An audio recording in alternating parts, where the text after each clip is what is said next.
I was asked a long time ago, I said, are you crazy? First of all, because I'm working 16-hour days and where am I going to fit it in? And then what am I going to talk about? And here 16 years later, and I still have plenty to talk about. And why is that? Because life happens. And when life happens, we learn. Hopefully we learn. And I like to talk about what God's teaching me. And what he's teaching me right now is I am called. And most likely you are too, whether you know it or not, might be a question. But you are called. You were created for a specific purpose. And it's up to each and every one of us to take that responsibility seriously and ask yourself why you're here. Why are you here? I wrote a book about it. I wasn't going to go there, but it's sitting right here staring at me, so I thought maybe I should. Why Am I Here is a bestseller on Amazon. It came out about a month ago. And I wrote this book because I was inspired by the Lord to write the book. And because I have so often in my years asked myself, why am I here? Why am I here? Like, really, why am I here? It's got to be more than this, is what I would say. And I would say, who am I? Who am I really? And then why am I here? And then the tagline or the underline thing says, God is a God of second chances. And I know some of you have experienced God's second chances, thirds, fourth, and maybe even fifths, maybe tenths. I don't know. He is a God of chances. And I can tell you, I've had plenty. And I'm so thankful for each and every one of them, good and bad, because I learned. And I think all of us, if we had that attitude of gratitude and that attitude of realizing that, okay, why is this happening right now? I mean, what is the lesson in this? And that's kind of the perspective I have in life. And I can tell you that I am called. And I'm getting called for more and more. And where much is given, much is required. And I had a speaker one time say that, and at the time I didn't understand what that person was talking about. But I can tell you those were years and years and years ago, and I can tell you now that I totally, respectfully, understand exactly what that means. It's not easy to be a leader. It's not easy to be responsible to make decisions that affect many, many, many people. It's not easy. I take it as an honor and a privilege and a huge, huge responsibility. My shoulders aren't that big and my shoes are not that big, but God has equipped me to have compassion because of what I've been through. And the reason I say this is not for my benefit, but for yours, because we all could look at life and our life journey as I'm speaking now. The way I'm perceiving, the way I'm believing causes things to be a different perspective than maybe thinking, woe is me, or, oh my gosh, look what happened to me, or, oh, I'm a victim, or, any of those types of thoughts. And when things are going on, they're going on and they're real. They're real things that are happening. But our perspective can change things. It can cause us to think, wow, God must think a lot of me to allow that to be on my shoulders. He must think a lot of me in this situation. And I think God, he knows my thoughts. It says in the Bible that he knows my words before I speak them, just as he knows yours. And he knows every hair on my head, just as he knows every hair on your head when you are in your mother's womb.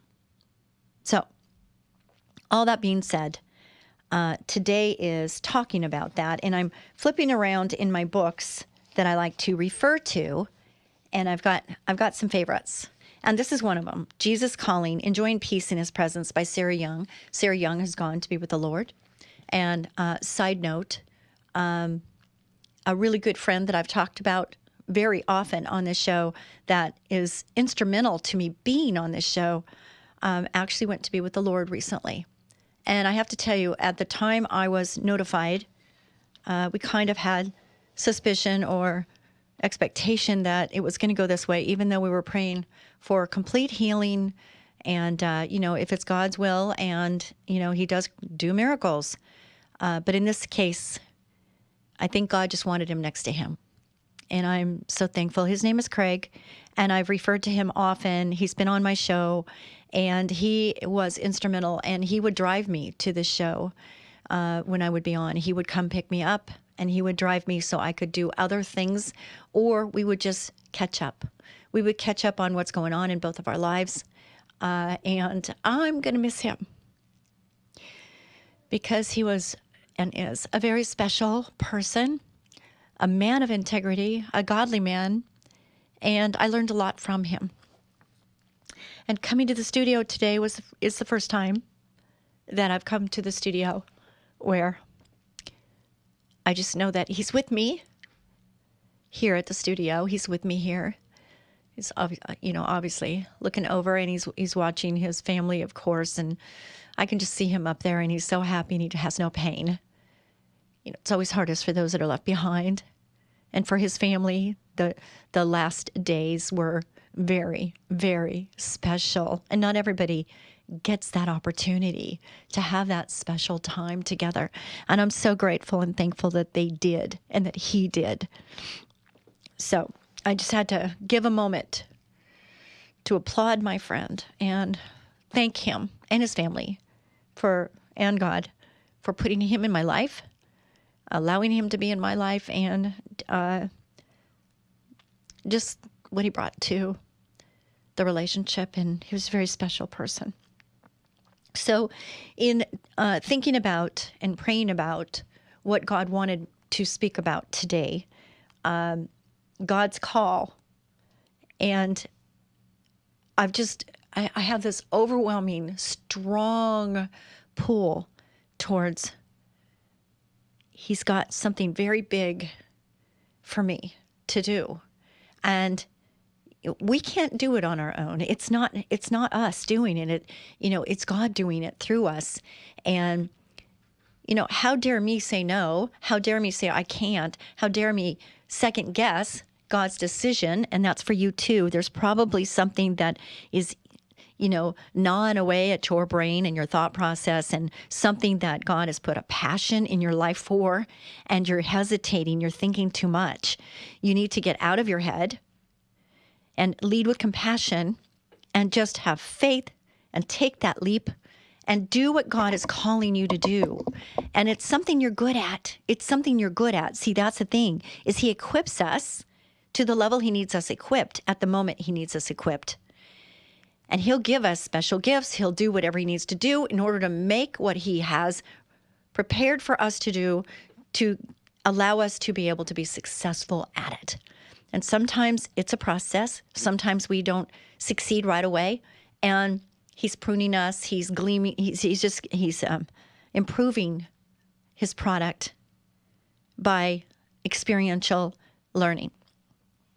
So I'm going to start with this because when I was flipping around and knowing kind of what I wanted to talk about, this came, and it says, God's call is heard, not seen. I was at church this last Sunday. I go to Lamb's Fellowship in Lake Elsinore, and the service was probably the most impactful, empowered, breaking of strongholds. It was the most incredible service, even though I've had many experiences going to this church. It is on fire. It's led by Paul and Jessica, and they are wonderful young parents. And they moved from New York and they landed here. God's calling on their lives, and they were faithful. And things are happening, and they're not giving up, even though there's been so many obstacles, ones I don't even know about. But I know there are, because whenever we're doing good work, there's going to be lots of obstacles, and the devil doesn't want us to succeed. He doesn't want God to succeed, and he will do his best to take us down. I know that firsthand too. So this weekend, there were many things that got put on my heart that weren't there before. One was a property that I have that was for a ministry home for women with children, mothers, for domestic violence. And so it was that. And then at COVID, it wasn't that. And then it became an Airbnb because I needed to kind of catch up on finances for that. And I didn't have any opening for the other. And then now it's been vacant and no Airbnbs, and it's just sitting there. And the Lord just put on my heart. A new couple came into the church and put onto my heart that they need to be part of this church. And he said, maybe they need a place to live. But then God said, no, wait a minute. You got to check with your pastor and his wife. And so that's exactly what I've done. And I'm leaving it there, and it's God's will. And whatever happens, happens. Anyway, so that is happening. Then God said, business ministry. It's a ministry we don't have in our church right now. And I run a business, and the business has done well. And I have learned so much. I have learned so much. Thank you, God. And I could actually help people that are in business get better at what they're doing and come from a godly perspective, because I run my company with godly principles. And I think it's the best way to go. Is I'm looking at whatever comes my way, whatever the issues are. I'm a problem solver, but I look at things I like to pray and ask God to give me his eyes and his words and walk where he's having me walk. And that's the way I run the business. And sometimes people say, wow, I wouldn't have done that. I wouldn't have done that. And then they see that by doing that, it worked out fairly well. Not always, but it worked out fairly well. And they're going, oh, wow, I never would have thought of that, or I never would have done that. And that's okay, right? That's okay. People are watching. We are leaders. We are leaders. Each and every one of us is leading somebody. And it's just by living your life as an example, knowing that there's people watching. I went and saw my grandkids this last weekend, and I said, oh my God. And I don't normally say that, but I said, oh my God. And my little girl, Montana, she's 5.5, and she says, Gigi, why did you say, oh my God? You should say, oh my goodness. And I said, you know what, Montana, you are so right from now on. And then she caught me again. I did it again because habits, and I didn't know I even did that. Sometimes I say, oh my gosh. And she goes, no, don't say, oh my gosh. Say, oh my goodness. I said, how about, oh my Lanta? And she started laughing. And so did my daughter, because we used to say that a lot a long time ago. Oh my Lanta. But now I'm going to say, oh my goodness. And now that's the new habit for me is, oh my goodness. And I think it sounds much better. Thank you, Montana, for reminding me that our words make a difference and what we say matters. So this book is An Enemy Called Average by John Mason. And here I'm going to read it. So it's okay. I can read. Every good opportunity that presents itself isn't necessarily God's will for us. Many times circumstances line up and everything looks good, yet it doesn't seem right. In such cases, we need to hear from God. That's why I say that divine direction is really heard and not seen. We should be more interested in the unseen than in the seen. That's a spiritual statement, and some of you might not understand that completely, and that's okay. The only safe way to decide which direction to go is to distinguish between the voices we hear. God, our own, and the devil's. Yes, the devil's. He's real. Learn to distinguish between these three to eliminate foggy areas in life that blind you. This skill is a key to being able to see and think clearly. Like natural fog, spiritual fog is very dangerous to drive through. Stay in the clear by knowing what God's word says. It perfectly reflects his voice and helps you discern whether words from other sources are true. So that is such a wise statement there. I hope you caught it. We should build on what we hear on the inside, not on what we see on the outside. There's a big difference between having an ability to do something and being called and anointed to do it. You may have seen someone in church who has an ability to sing, but that talent isn't necessarily evidence that that person has been called by God to the life of a singer. A gift is not a call. I am not suggesting that God isn't directing us to use our abilities, because he is, but ability shouldn't be the only criterion for deciding whether or not we make particular choice. So true. It is an indicator, and I do say that if you have gifts and talents, most times I've found that it is, but not always. And so we have to be careful and wise and discerning on that. Does the Lord give us a roadmap? but he also provides direction, signals, information, signs, a vehicle, fuel, and divine direction. We need to be sensitive to what lies in the unseen, not realizing what lay just beneath their feet. Many people have walked right over rich pools of oil or veins of gold. Their vision was too limited. They saw only the ground, not the treasure hidden in it. Look beyond what you see with your natural eyes. Listen with your spiritual ears. Keep your antenna up for God's perfect direction in your life. You know, I'm talking and it's the beginning of a year, and this week is our company annual meeting, Ecola Termite and Pest Control, and we have an annual meeting every year. And I've owned the company for 25 years. This is our 25th year anniversary, and it's just so crazy to think it's been that long, but it has. Time just flies, doesn't it, when you're having fun? Even when you're not having fun, but most of the time when you're having fun. And Ecola's been fun. It's been a great journey up to this point. Yes. We're having this meeting, and this meeting is the kickoff for the year. And we have goals that we tried to meet for last year and goals that we are setting for this year. And we're doing things a little different, and we're showing each individual's contribution to the company, like how much they brought in, what they've accomplished, all those things that are so wonderful. And everybody gets that individual attention on that. And I loved gymnastics when I was in gymnastics in high school. And people say, well, why'd you love it? And I loved it because it helped my body. It made me strong, gave me a great center, strengthened my muscles. My home life wasn't the best. And so it was my escape. It was the place I went to where I could do something that I had control over, my body, and I could make it better by just working harder and get stronger and all of those things. And and the exercises that I did and the routines that we did on the uneven bars was my favorite. Then the beam. Vault was my least favorite. I wasn't good at it. I just didn't like it. But we had an all-around score, so we had to do all around. So it's like you have to be good at a lot of different things, and it taught me quite a bit. What I liked the most about it, though, is that I had an individual score. I had an individual score where I was competing against myself. Nobody else. I was competing against myself. Whatever my numbers were, whatever my score was, the next time I went up to the uneven bars or I got on that beam, I wanted to beat the number I already had. And I loved that.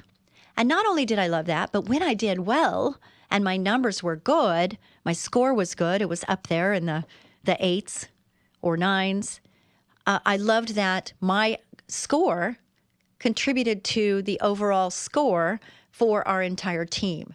So it felt good for my contribution to contribute to the whole.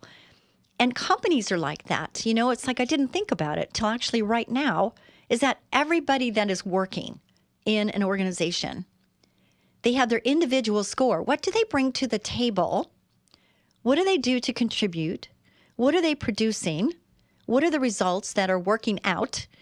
And then how does that affect the total, like the profit of the company? How does that affect the revenue of the company? And it's very interesting because it's the same thing as gymnastics. We have an individual score on what our contribution is. The Holy Spirit just gave me a little bit visual there too, is that, in life, we have an individual score. How do we show up? What contribution do we make? And then we have the overall. You have your unity of your family. So what contribution are you in to the family? What did you bring to the family? And how is your family doing as a family unit? How's your family doing as a ministry? Then you've got your church, same thing.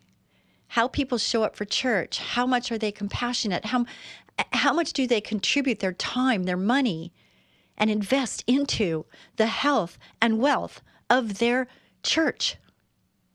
How much do they give? What do they contribute? Could they be doing more? I would say always yes. Always yes. My employees, could they be giving more? Yes. Yes, they can. Could I be giving more? No matter how much I give, could I give more? Yes. The answer is yes, we can give more. We could produce more. We can reflect more. We can be more. It's just amazing. So that's funny that I said that, because when you're preparing for a big event, when you're preparing to speak on platform, which I'm preparing for that too, when you're preparing for a book, to write a book, what's the desire? You want to reach people. You want to help people. You want to cause change in people. On the radio, I want that what is being said to matter. I want what's being said to help, to support, to give people the freedom and the strength and courage to move forward in whatever it is God's telling them to do, because fear can hold us back, and we don't want fear to hold us back. We want to step forward in faith. We want to make sure that we're contributing, that we're doing everything we can for God's family, for God's glory. This radio show isn't for Sue Fries. It's to help other people find their true passion in life. My passion is God. My passion is sharing the love, the grace that God has for each and every person. I asked a person who's not a believer that I've known for forever and I love dearly, and I said, where are you going to go when you die? Where are you going to go when you die? And he goes, don't ask me that. And I'm like, I'm asking you. It's my calling to ask these questions. And sometimes people are going to like it and sometimes people aren't. And I'm okay with that, because we're called to be bold. We're called to be Christians, and we're called to be disciples. And those are different. They're different. Someone can be a Christian and not be a disciple. A person can't be a disciple without being a Christian. So I said that because a friend of mine, Anthony, told me that today, and I thought it was eye-opening for me. When we come back, I am going to read another thing from another article that says success is not final, failure is not fatal. It is the courage to continue that counts. And that's from Winston Churchill. So I'm going to read an article there, and then I'm going to read another something from Jesus Calling. I started to do that, and then I changed it to the other book. So stay with me for part 2, and I will be back right after this brief break.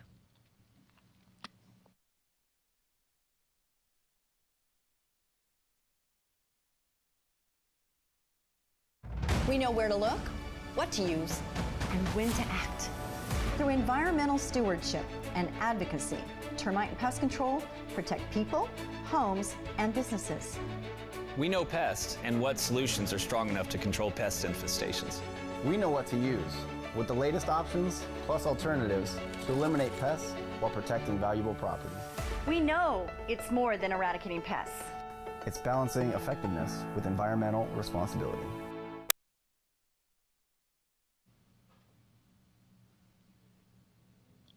Thank you so much, Ecola Termite and Pest Control, for sponsoring this show. Wow, it is so amazing. We are hiring, and I was really hoping to have about 10 more hires by now so that they could be included into our company annual meeting, because there is so much. There's so much that goes into this, and so much that someone can grasp to take with them, no matter who they are and where they are in the organization. There's so much here for them. And we would love to have more people. We have 7 offices. We cover from San Diego to San Luis Obispo, and we are a non-chemical along with traditional, and we are a top 100 company, and I'm very proud to say that. If someone would have told me that 46 years ago, that I would be leading a company that is a top 100 company in North America, not California, but North America, I would have said, wow. But if somebody would have said you would be a radio show host for 16 years, I would have said, wow, too. And writing 4 books, God's called me to do these things. And, I don't know what God's called you to do. And I have a feeling, a sneaking suspicion, that you probably have an inkling as to what God wants you to do. God is now wanting me to head up business ministry in a church. And I'm excited to do that. And it's going to take time, of course. Where am I going to find the time? I don't know. You just find it, you make it. You do what you have to do to find it. I got to tell you a funny story. Are you ready for this? Last night, I was leaving the office, and I'm working like a lot of hours because we're preparing for this company annual meeting that is very important to us. It's the kickoff for the year. Anyway, so my son, Tyson, who works with us, and he's on the radio show and the commercials, not show, but commercials with me, and he's been working with me for a very long time. And I have a great group of pillars in the corporation. I have people that, these pillars, they just hold things up. A person can only do so much. What you need to do is you need to find other people, train them up, do what you need to do to get those loyal people that surround you so that you can be strong and hold up the company. And the more people we get, the more people we need to be these pillars, because you can only handle so much. Anyway, so last night, my son says, I want to show you something. So he walks me to the end of the parking lot. There's 22 trucks in the corporate headquarters parking lot. And he shows me in the planter, there is a cute little dog, not so little actually. He looks like a mix between a pit bull and something. And he goes, this dog is so scared. I can't get near it. We tried to feed it. It won't eat. It won't drink. It won't do anything. It's just so scared, and it's shaking. And you talk to it, and it just kind of is so scared. And no one's been able to get near it. And so this morning, we just left the dog there with some food and water next to it and a bed. And we just left it there. Tyson did. And then this morning when I got in about 6 o'clock, 6:30. And the first thing I did was unload my car. And I have a little tiny dog named Toby. It's a little Yorkie. And he's barking, doing what he does. And so I'm looking around for the dog because I was wondering how the dog did. And I went over to where it was the night before, and it was gone. So I thought, oh, it must have got up and just left.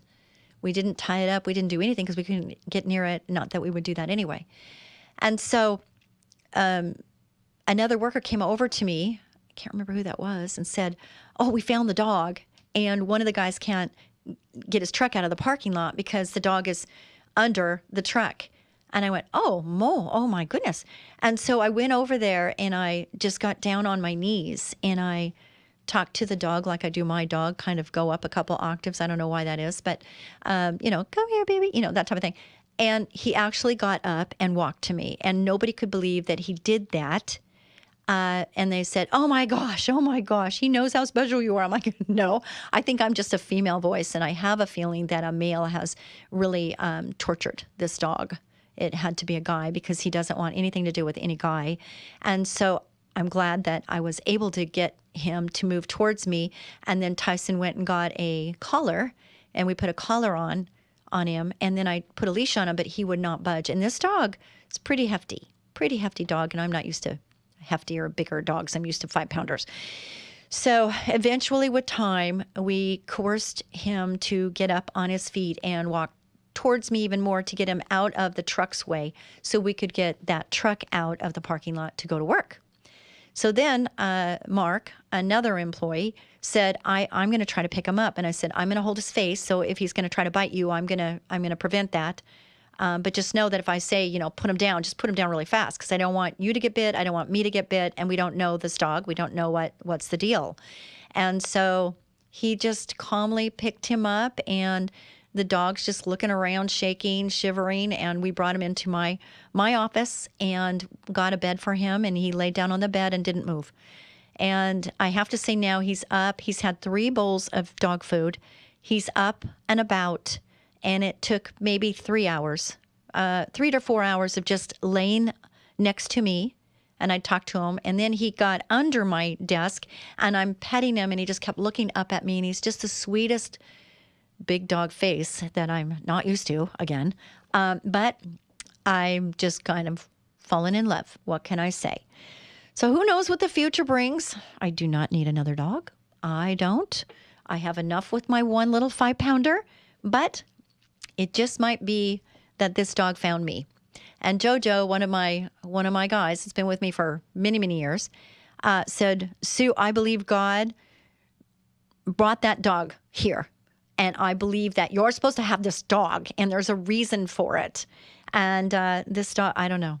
I'll keep you posted on that one. I don't know what's going to happen here. Do I need another dog? Absolutely not. I don't.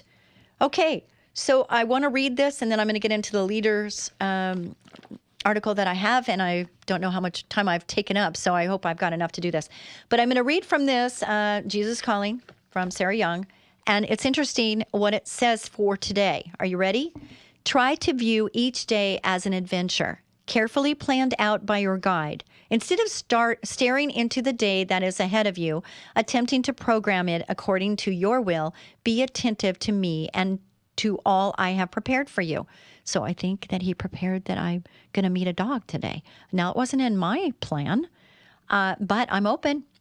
Thank me for this day of life, recognizing that it is precious, unrepeatable gift.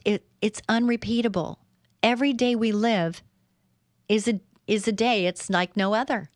And once it's gone, it's gone.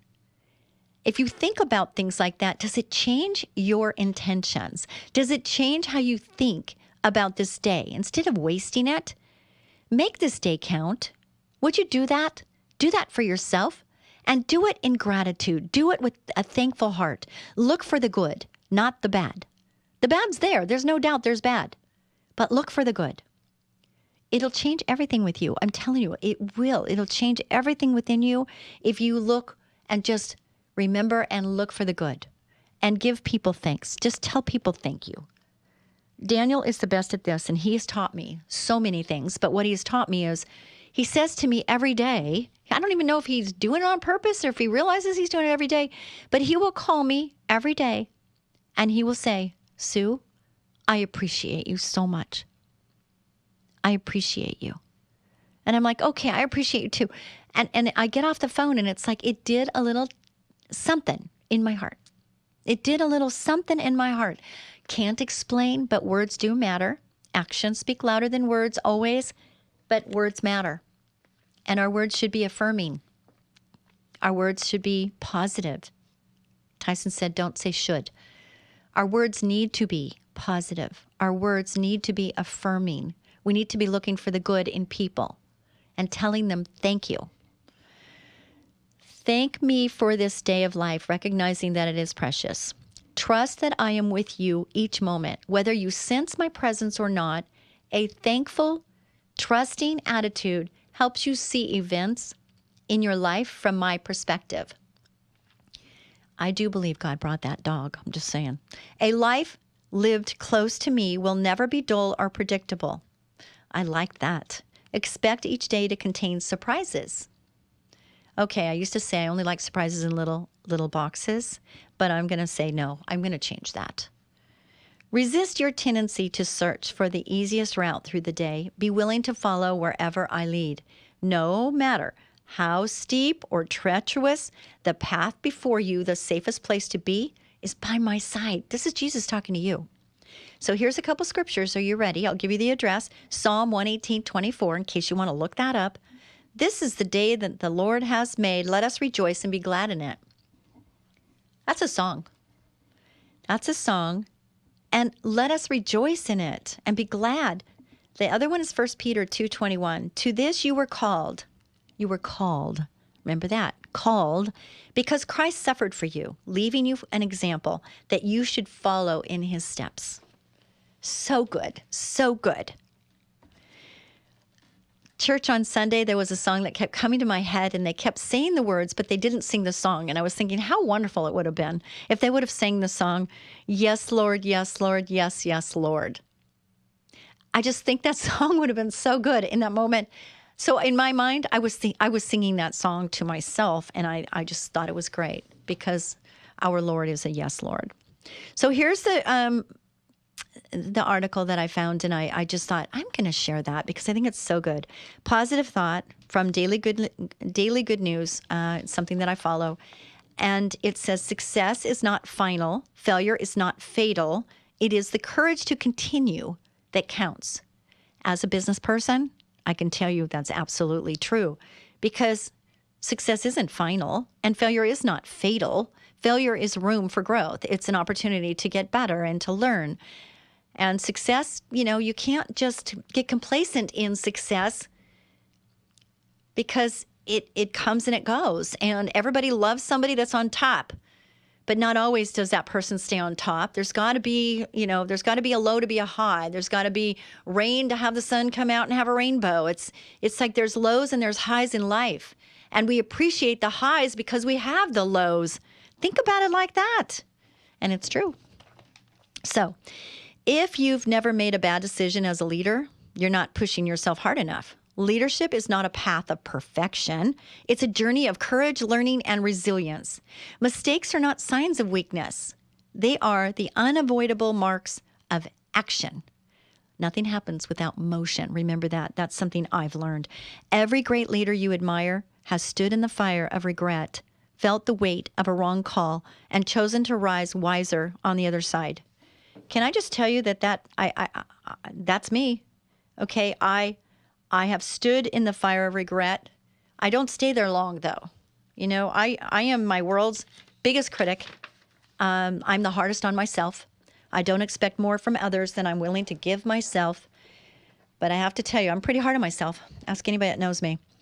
You see, taking risks is part of the job. If you only operate within your comfort zone, you may maintain control, but you'll never ignite transformation.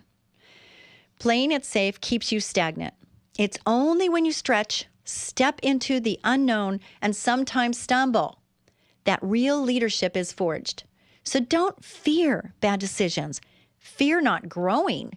Fear not moving. Fear not taking that first step. Nothing happens without motion. Fear staying the same. I say that all the time. I strive for excellence, and I want to be better today than I was yesterday. And so that means tomorrow I want to be better than I am today. And that's striving for excellence, and I think that's what this is saying when it says fear staying the same. I don't want to stay the same, and I don't want people around me to stay the same. I want to help them, encourage them, inspire them to be more, to do more, and I'm hoping that they do the same for me. I would love that. I want someone that'll challenge me. I want people around me that are going to offer those things that maybe I hadn't thought of, not reiterate things that have already been said and just going around the circle like that. I want someone that's going to go to that higher, topper level to speak into me. And I love that. It's just so awesome. The true test of leadership isn't whether you make mistakes. It's what you do when they happen. Do you hide? Do you blame? Or do you own it? Great leaders don't run from missteps. They meet them head on. They acknowledge the fallout, take full responsibility, and begin to work the repair. Owning your decisions, even the regrettable ones, is a sign of strength, not shame. Is it fun to admit when you've done something wrong? Is it fun to say you're sorry? No, it's not fun, but it's an absolute necessity that we do that in order to have healthy relationships and people that would like to follow us. I want to follow somebody that can be vulnerable, that someone can be transparent, someone that can say, yeah, you know what, I made a bad decision there, and I've learned from it, and now I know where we're going now. I understand. I would much rather follow someone like that than someone that just tries to push it under the rug and act like it didn't happen. That's not someone I want to follow at all. The aftermath of a poor choice can be painful. You might lose trust, feel embarrassed, or question your own abilities. But this is where growth lives. When you lean into that discomfort instead of escaping it, you gain clarity.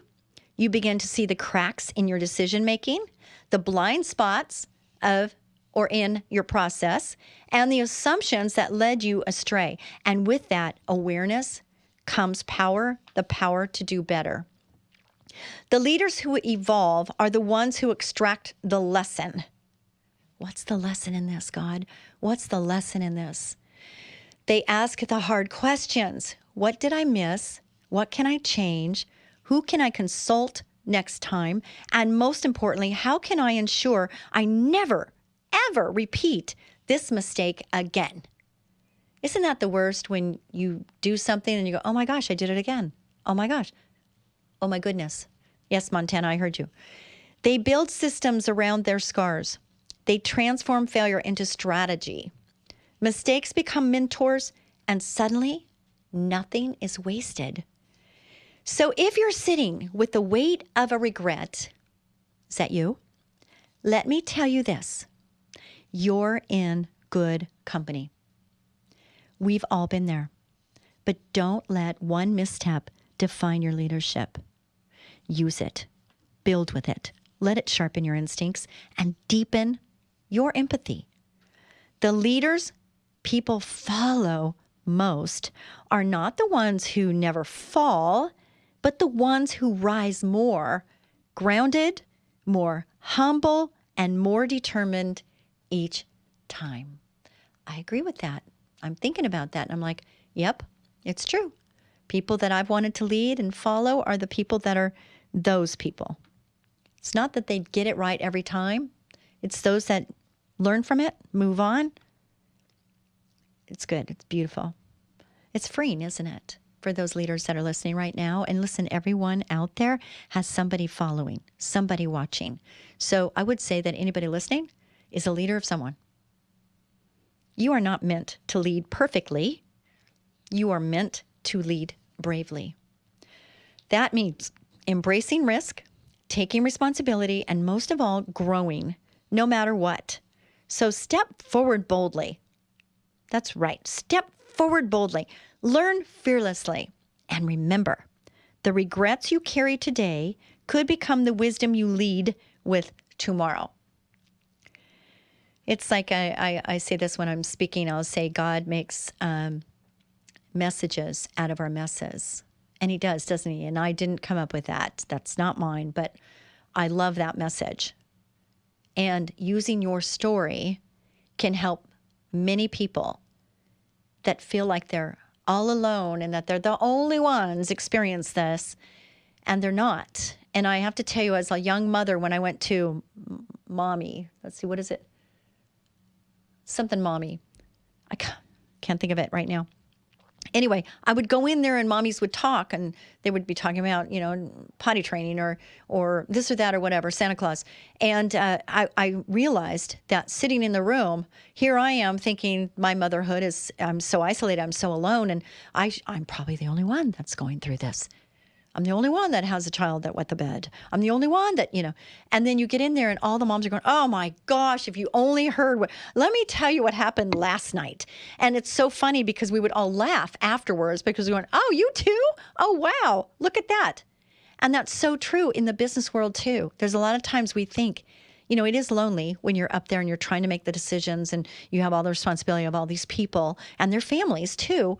And you're up there and you're going, oh my gosh, who can I talk to about this stuff? And it can't be my employees because I'm supposed to have the answers. I'm supposed to, I'm the one that's supposed to be leading this pack. How can I talk to them? And it's the most difficult place and it's a lonely place. So when you can get with other leaders or CEOs or anything like that, same with, ministry. When you're a pastor's wife, you can't just talk to anybody about what's going on. You have to choose wisely on who you're going to get advice from. That's why God says, seek godly counsel. You don't want to just talk to anybody about the situation because there's a lot of people out there that give you what you want to hear. But I want to get what God wants me to get. And it's, what I need to hear. That's what I want. And I want it to be from God. I want it to be his breath breathing over me and telling me this is not that. The regrets you carry today could become the wisdom you lead with tomorrow. And I can tell you so many times that is true with me, that I learned a lesson a while ago and now something's coming up that's similar or, that I can glean on from that and he prepares us for our next assignment by having us go through these things. And I can say that a lot of the times that when I overcame that or learned from this experience, it gave me the strength, the courage, and the boldness to be able to step into the new one that was bigger, grander, and it was okay. If you've made a bad decision, you're not broken, you're not failing, you're leading. Every strong, capable leader I've ever coached has walked through regret. It's part of the path. If you're not making some wrong turns, you're not exploring new territory. So true. You're just staying safe. And safe might feel comfortable, but it won't grow you. Now, wouldn't those same things, just those thought processes right there, would that apply if you're running ministry? Would that apply in a marriage? Would that apply in parenting? I think a lot of things that we learn in leadership are transferable. I think things that I learn in business, I transfer them into home life, ministries. It's like these lessons are broad. But the experience we get is in this lane. We're in this lane. We're getting this experience in this lane. But can this experience or lesson could be transferred over to my home life, to my relationships at home? Have we made mistakes in our marriage? Have we made mistakes with our children? Whew, yes, right? The answer is yes. So what are you going to do with that? Do you ignore it? Do you just let it go away? If you're the head of household, which is the man, according to the Bible, it's the head of household is the man. Yes, man, woman. It's biblical. Adam and Eve. If he is the responsible party to head up his family, then it's important for the man to say, I'm sorry, to accept the responsibility for his decisions. And the woman is making decisions every minute of every day regarding the kids. Is it important that she acknowledges that she made a mistake and acknowledges that she's going to do better and say she's sorry? Yes, I think that's good. Leadership isn't about getting it right every time. It's about having the courage to act, the humility to admit when you've missed the mark, and the strength to rise wiser from the experience. This is so good. I just learned something. I hope you have learned something because I definitely have. So you can listen online as you are doing now, or you can watch us live on Facebook Live on the Sue Fries Show. Facebook, Sue Fries Show, Sue Fries, spelled like fries, oneword.com, Sue Fries Show, or YouTube, Sue Fries Show. I hope you check it out on there on Tuesdays at noon. God bless you. Be a blessing to someone each and every day. See you next